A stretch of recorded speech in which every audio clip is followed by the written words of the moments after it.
নমস্কাৰ বন্ধুসকল, কি খবৰ? আশা কৰিছোঁ সকলোৱে ভাল। নতুন এটা ভিডিঅ'লৈ আপোনালোক সকলোকে স্বাগতম জনাইছোঁ। ভিডিঅ' থাম্বনেইল আৰু টাইটেল পঢ়ি নিশ্চয় অনুমান কৰিব পাৰিলে আজি ভিডিঅ'টো কি হ'ব।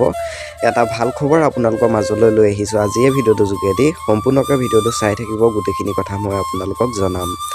বেহাৰবাৰী আউটপোষ্টৰ ৰেগুলাৰ ভিউৱাৰ্ছসকলৰ বাবে ভাল খবৰ।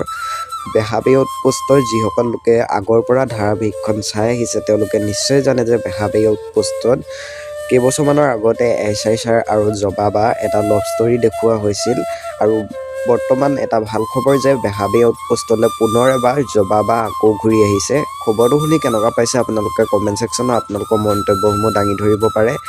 বহুতে আঁকোৱালি লৈছিলে SI Sir আৰু Joba লভ ষ্টৰীটো, বৰ্তমান সময় আকৌ কণ্টিনিউ কৰিব। আপোনালোকে খবৰটো শুনি কেনেকুৱা পাইছে কমেণ্ট এটা কৰি জনাব। আজিৰ পৰা আপোনালোকে চাব পাৰিব বেহাৰবাৰী আউটপোষ্টত Joba আৰু SI Sir লভ ষ্টৰী। ধাৰাবাহিকখনত আপোনালোকে দেখিব পুনৰ এবাৰ Jobaক অভিনয় কৰা। তেওঁলোক দুজনৰ লভ ষ্টৰীটো বহুতে মৰম দিছিল আৰু বহুতে ভাল পাইছিল। পুনৰ এবাৰ বেহাৰবাৰী আউটপোষ্টলৈ আকৌ এবাৰ ঘূৰি আহিছে Joba। আজি ভিডিঅ'টো ইমানখিনি আছিল। নতুন যদি কোনোবা আহিছে চেনেলটো ছাবস্ক্ৰাইব কৰি ল'ব। বেলেগ এটা ভিডিঅ'ত আকৌ আপোনালোকৰ মাজলৈ আহিম। ধন্যবাদ।